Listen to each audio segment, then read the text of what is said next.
chers lecteurs et chers consommateurs, aidez-nous et le réseau Plus que Pro à protéger, défendre les droits et les intérêts qui sont les vôtres et ceux de nos chers consommateurs de France et combattre le cancer que constituent ces pseudo-youtubeurs de l'intox et la désinformation. Parce que nous on ne triche pas de calomnie, on dit la vérité. Vous avez l'opportunité de vous abonner à la seule chaîne YouTube qui vaille. À vous de jouer. Merci de nous avoir donné votre confiance.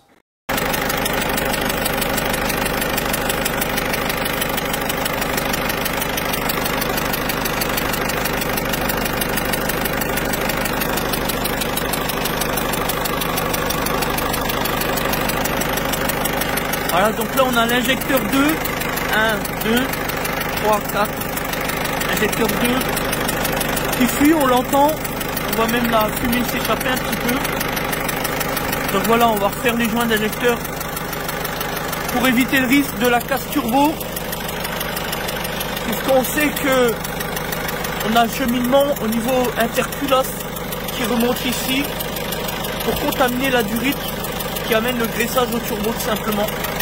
Ça c'est des causes connues sur les moteurs Peugeot Citroën avant mai 2010, c'est-à-dire sur la première gamme des V6 et les N6 HDI et non pas sur la nouvelle évolution après mai 2010. Ah, donc jusque de mai 2010, attention, je veux un injecteur cause connue, maladie connue. On le voit bien ici là, le tunnel 2 là, par rapport aux autres. Voilà, on voit bien. Donc on va rectifier ça. Regardez un peu toute cette bonne purée là. Donc là on est au niveau de l'injecteur, on a caché le trou, évidemment le puits avec du papier pour pas que ça tombe dedans. Et après on va utiliser l'aspirateur pour enlever toute la merde. Regardez un petit peu toute cette calamine, c'est pas beau ça, ces blocs de calamine. Et maintenant il y a un trou que c'est propre, forcément. Voilà, pour l'instant on est là. Mais ici...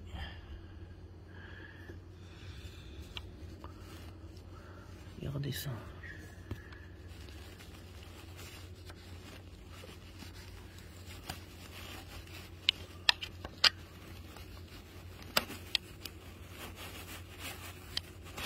Voilà.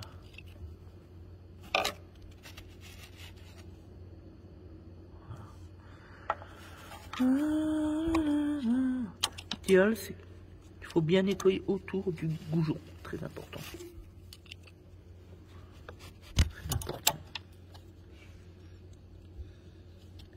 On va utiliser du carbone, du brûleur carbone de chez Berner pour plein d'efficacité.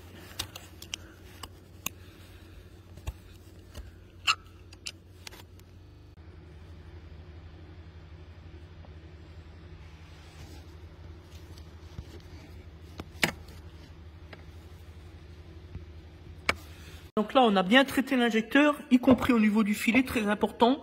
Ensuite, on mettra de la loctite au moment de resserrer la durite haute pression. On rappelle qu'il va jusqu'à 2500 bars de pression en troisième à 3200 tours minute. Donc, c'est pas de la rigolade, c'est du sérieux.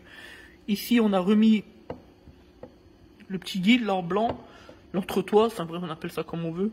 On a bien gratté avec la brosse métallique ici à l'intérieur, très important, puisque c'est là que viennent finalement les petits goujons de fixation, hein. Donc très important pour que la tenue de l'injecteur soit parfaite dans la culasse, dans le culot de la culasse. Et donc ici on fait très attention, on ne touche jamais la pointe, très important. Et donc le joint est prêt à être reposé puisqu'il est déjà dans le culot. Donc là maintenant on va reposer tout simplement l'injecteur. Avant de reposer l'injecteur, on l'a dit tout à l'heure, donc on le pose ici délicatement, fait très attention. Voilà. On va nettoyer un coup ici. Les travaux sont terminés, maintenant on va faire la mise en route.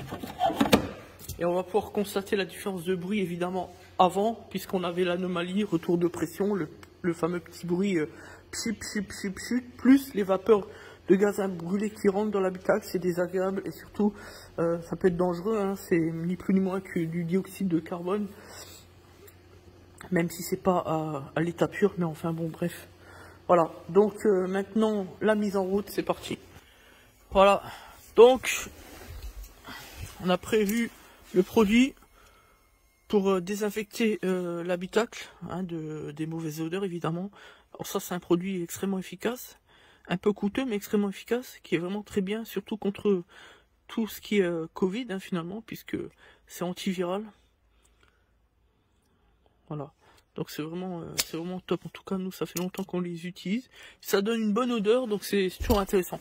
Voilà. On va faire la mise en route. Alors, le problème c'est que c'est une boîte automatique et je suis pas trop fan.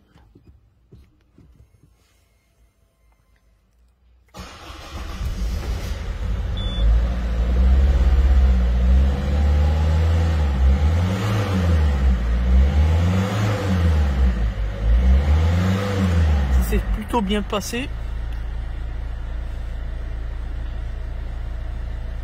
Voilà, c'est plutôt bien passé. Risque de colmatage FAP, tout le monde connaît l'information avec le voyant service. Donc ça, on peut traiter, hein, on en parlera au client. Je sais pas si, je pense qu'il l'a vu forcément. Voilà. Alors le petit bruit que vous entendez là, le petit, en fait ça c'est la courroie de distribution. Sur les moteurs là, si vous voulez, vous avez un petit dépôt de rouille. Qui se fait au niveau des dents internes de la courroie de distribution, et c'est vrai qu'à froid on entend un petit peu plus le bruit qu'à chaud, il faut que ça se dilate, et donc voilà. Donc maintenant on va retourner côté moteur et voir comment que ça se passe. On peut entendre le bruit, ça c'est la courroie de distribution. On pourrait penser à la courroie accessoire, mais c'est la courroie de distribution, nous on le sait par expérience professionnelle. Donc là, on n'a plus de bruit, comme vous pouvez le constater. Le moteur tourne parfaitement. Et maintenant, on va donc mettre un petit coup à l'intérieur et puis ici au niveau du moteur. Voilà. On va faire un petit essai sur route, laisser tourner un quart d'heure, 20 minutes, contrôler qu'il n'y ait pas de fuite au niveau de la pression, la HP, la haute pression. Pourquoi ? Parce qu'on vous l'a dit tout à l'heure, 2000 bars de pression, ça rigole pas. Donc voilà, la moindre poussière peut générer une fuite d'une ampleur considérable, je peux vous le garantir. Donc merci à tous, c'était donc Best Auto Transact Talange, réseau plus que pro pour la défense du consommateur.